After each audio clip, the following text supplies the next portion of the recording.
Weekly. This is our 6th year saluting our favorite ass-kicking actresses at Comic-Con, and I'm happy to say every year there's more of them to admire, and I think we should bring them out right away. Our first actress, it's her 3rd visit to Hall H in the last couple of days, which I think is some sort of record. You'll see her this fall in Hunger Games, Mockingjay Part 2, and a little movie called Star Wars, The Force Awakens. But you know and love her as the great and noble Brienne of Tarth on Game of Thrones. Please welcome Gwendoline Christie.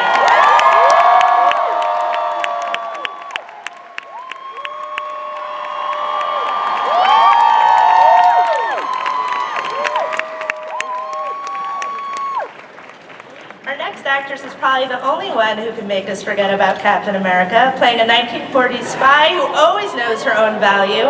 From Marvel's Agent Carter, please welcome Hayley Atwell.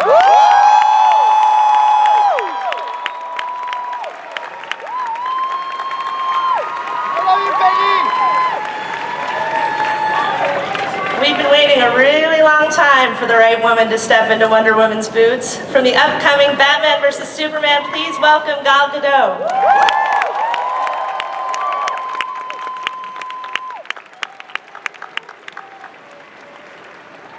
Next up is the teacher who's been schooling the doctor in the ways of humanity. Please welcome from Doctor Who, Jenna Coleman.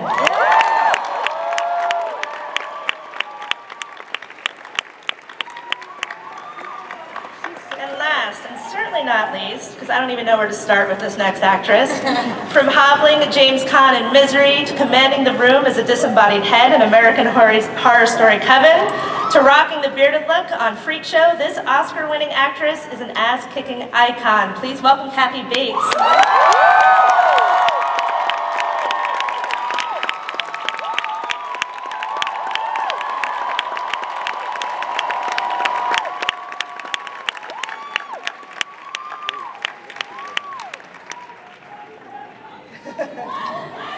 Everybody loves Kathy Bates. I love you, Kathy. I love you, Kathy. Thank you. Hi, everybody. Welcome. Thanks for being here. This has been such a great time this year for interesting and complex female characters like yours, and you are the women that young girls are now looking up to. So I wanted to start by hearing who were the ass-kicking characters in pop culture that inspired you when you were growing up. Who wants to start? Who's going to go first? I'll start. There we go. I'm going to go with Betty Davis, because she had gravitas. She was complicated, formidable, notorious, incredibly talented, bold, opinionated, at a time when that didn't really seem to be the norm for women. And she, in every role that I saw her play, she was dynamic and quite brilliant, and I just fell in love with her, really. Good one. I'm gonna go for my mother, my Ima.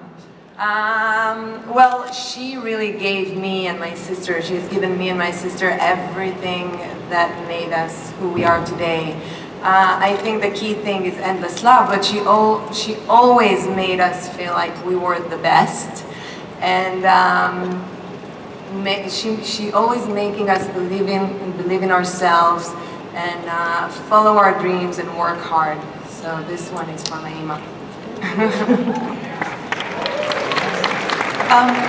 For me, I always admired this particular woman that, when I was young and watching films, seemed to be outside of the norm and seemed to be something that maybe I could aspire to, maybe I could follow, which was Sigourney Weaver in Alien. Because of that strength and power, but not forsaking her femininity, and good old-fashioned ass-kicking. I always enjoyed Katharine Hepburn in Bringing Up Baby. Not being afraid to ask questions, not being afraid to persevere, and to have a mind and a voice. I love that film. I like that. Kathy, do you have one? Does Gandhi count? I think I would have to go with what Gal said. My mother was a real ass kicker too. Even though she was born in 1907, She was a real tough character, and she taught me to be tough, and I wouldn't be sitting here today in front of all of you all if it hadn't been for her.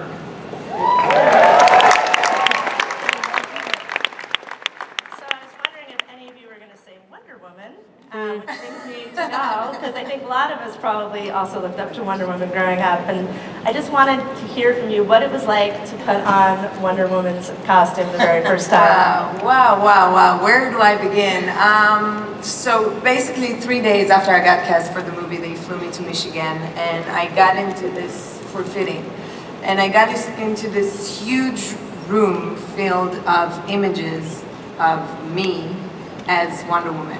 It blew my mind. And then we got into another room, and then I saw the costume for the first time, and we tried it on. And it was like an out-of-body experience, because there I was, little gal from Israel, becoming Wonder Woman. So and I love it, and I love the way they made the costume look. I think I think it really represents the Wonder Woman of today. And I'm very, very grateful to be the one who's going to bring her to life. But you didn't even know that was the part you were auditioning for when you first auditioned, right? Oh, yeah, no. I did. So 2 years ago, I was in Los Angeles, and they told me that Warner Brothers wanted to see me, to audition me, they wanted me to audition to something. I didn't know what it was. And I did an audition, and I didn't know what it was for, and got back to Israel, and everything was great. And then Zack Snyder, the fabulous director, called me, and he was like, well, we're gonna need to see you for a camera test. Do you know what you're testing for? And I said, no. And he said, do you have Wonder Woman in Israel? My jaw dropped. I was dead for a second, and then I came back to life. and I tried to put on my best cool voice, and I was like, yeah, of course, yeah. and that was it. And yeah, That's great. the rest is history. Gwendoline, I know that you are not allowed to tell us anything really about Star Wars or your character, but I do want to know if you could tell us if she could take Brienne in a fight. Of course. Is that too secretive? That might be a secret It's too. just impossible. I think it would be like two worlds meeting and possibly just merging and becoming one. Is that all right? Yeah, that's great. We all love Brienne, and everyone feels so strongly about her, and we all want really great things for her. I think it's true. And I know that this is not possible, but if you could write the rest of Brienne's story, what would her happy ending look Oh, like? good Lord, your questions are tough, aren't they? Well, I think where we've seen Brienne up to this point, that we have loved her because she's so dedicated to an overriding sense of moral good, that she pledges an oath to Catelyn Stark to return the Stark girls to safety. And that moment in the final episode, oh gosh, spoiler alert, but there's something involving a candle and it isn't good. But I think what we'd like to see now is we'd really like to see her redeem herself again. But what I love about that terribly disappointing incident was although Brienne of Tarth is a character in a show, but it made us see her humanity and how we all fail, and even the strongest badass women fail. And as long as you try and redeem yourself again and keep going and try to achieve your goals in pursuit of the greater good, then that's all you can do. Right, that's great. Well, I was wondering also, because I feel like, there must be a sense of ownership for all of you when you're playing your characters, and I was wondering, has there ever been a time when you've had to say to a showrunner or to a director, I don't think she would say this, I don't think that she would do that? Of course. Yeah? No, really. Now I get it more as a mother. I have a 3-year-old daughter. And for me, responsibility is something that goes hand in hand with the development, with my character development. And luckily, I was able to communicate all the problems I had with my characters, with the directors that I've worked with, and they were all men. And we always made it better and figured it out. So yes, definitely. Thank you. Yes. Jump in, come on. Jump in. It's not so much as things that she wouldn't say, but it often involves me just going, I don't think she would be naked in this scene. There's no need for that. And I'm not doing it just to fulfill your weird little fantasy.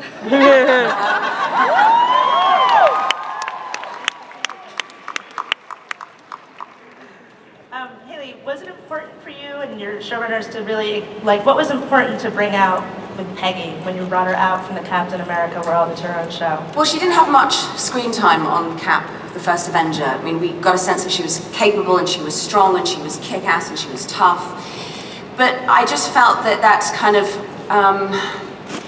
of didn't really do her much service or justice, really, because in the show, my main thing was being able to show the vulnerabilities of her, what the psychological and emotional cost of grieving over Steve, and also trying to make her way in the world. And I think, for me as well, you're playing this, kind of what Gwendoline was saying, playing these incredibly strong characters, but that doesn't necessarily mean that they don't find life incredibly difficult and hard.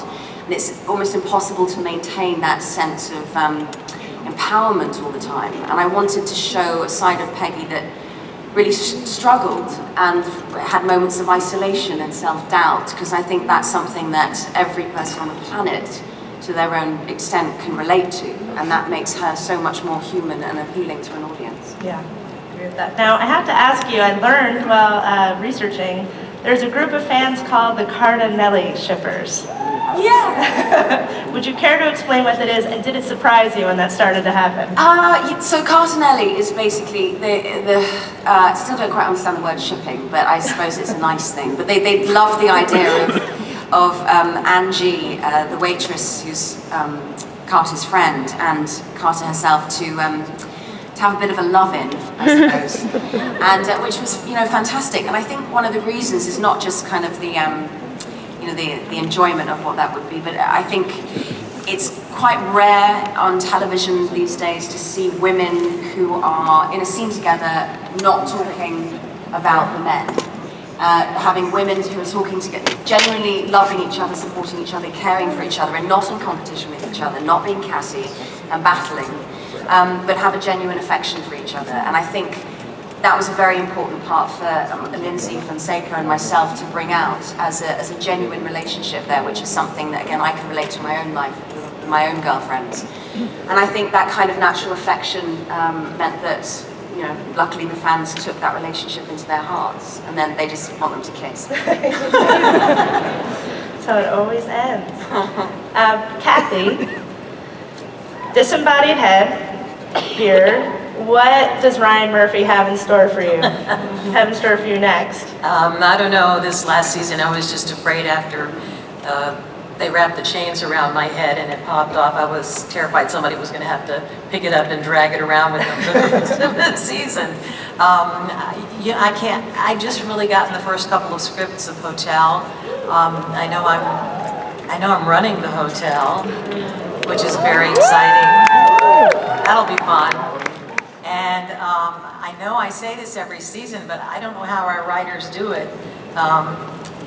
They've just created a completely different, it's almost like a completely different way of telling a story with wonderful characters. Everybody's just going to be knocked out of their seats when they see this. So I don't know if my head will play in any part of that. I haven't gotten that far, but I've had a blast working on the show, so I just feel very, very lucky. You've done so much in both TV and film, and I'm wondering if you feel like there's one or the other that's more hospitable to women nowadays. Well, you talked earlier about kicking ass, and it's wonderful that Gal is getting to play a kick-ass lady, and a lot of these young women here. I think it's, you know, when you're in a big film like that, it's wonderful to have a really kick-ass part. And I think a lot of us are going to television because the writing is so wonderful now. And it's just a place for all of us as actors to get to play dream characters that many of us wouldn't have an opportunity to do. And it's fun. I mean, I worked with Dustin Hoffman years and years ago, and he gave me my first job really as a character on his first movie, my first movie with him. And he said recently that, you know, movies have kind of, you know, it's not as interesting for actors unless you can play these big parts, but TV is where it's really at now. That the writing is great, and anyway, I guess I've said it. What about the rest of you? Do you have a feel of one versus the other for TV and film? I suppose it's nice to have more than 90 minutes or more than 2 hours with a character. You know, you get to go through seasons, or you get to have 12 episodes to really play and explore and throw into different situations. So that's the really nice thing about TV and a TV series, I suppose. Yeah. Do you want to say something? Yeah, no, that's exactly what I think as well. Sorry, I stole your answer. No, it's fine. I think it feels like there's a new golden age for television, and a lot of people in the film industry are coming to television. The people who've written films are, you know, writing TV now, and directors and actors. There's no longer a stigma attached by going, you're either a TV actor or a movie actor. You can do both, and I think there is just, you get more of an opportunity to explore a character over a longer period of time. Jenna, Clara started off as such a sort of mysterious figure, and now that she shed some of that, she's a fully actualized woman. And I was wondering, was there a moment for you in the script or while you were shooting when you feel like she really came alive for you? I have to say, the first season for me was so fun because I got to play 3 different versions of essentially the same character. Welcome to sci-fi. It's kind of imagining the exact same essence of a character, but if they had grown up in Victorian England, if they had grown up in future space, or if they'd grown up right now in contemporary London. So that was really fun, the first series. But I suppose actually getting to see the day in and day out and school teacher and her on her home life and explore that kind of domestic element and then see her go off into the epic. Those two contrasting things are quite interesting, I think. And I'm curious, everything that we saw last season with Master and Missy, what are your thoughts about a woman maybe one day playing the Doctor? I think it's absolutely possible. There's absolutely no reason why not. The Doctor is obviously a Time Lord, as is the Master, but I think Peter Capaldi is doing the most wonderful job, so there isn't currently a vacancy. And B, I think it depends on the person, actually, and it depends on what direction the show is going to take. And I think Stephen Moffat's right in that he casts the person at the right time in which to send the show in a certain direction. So, of course, it's absolutely possible, and I'm sure will happen at some point. Yeah, I mean, any volunteers from this panel, I think would work out well, right? I'm curious because there has been so much improvement for women in the industry, and there's been a lot of attention this year on changing things for equality, but I am curious to know what challenges you have faced that maybe your male counterparts have not. Having to run in heels? Yeah, that's the main one. That's a No, good thing. I can speak for myself, but luckily I never experienced such thing, and I've been working in a very male-dominated environment, shooting the Fast and the Furious franchise and Superman versus Batman, and I was privileged enough to be working with men who has a lot of respect for women. Having said that, I always feel like women don't get the same volume, the same space as men do. And that's why it's always so important for me to show the cooler side of women, to show the strong women, the amazing side of women, to was never about women versus men, because I love them both, but it was always about showing how amazing we are, because we are. Yeah. I have to say I found it incredibly difficult. I found that initially when I left drama school, the world was, 10 years ago, the world was a less embracing place than it is now, because I don't think the internet was so available to everybody. And the internet, I feel, seems to have made people's frame of reference so much more diverse. And as a consequence, what we're seeing is characters like the ones that all the women here play are being embraced because women want to see themselves being more represented in a more realistic way, I think. Right. Yeah. And not just women, men, everybody wants to see something. We're all so unique that that's what we want to see. And we want to see people that we can relate to, or people that are so vastly different from us that somehow through the journey of storytelling, we find out we're not so different after all. And I do feel that starting to happen, and I'm very grateful for that. Bravo.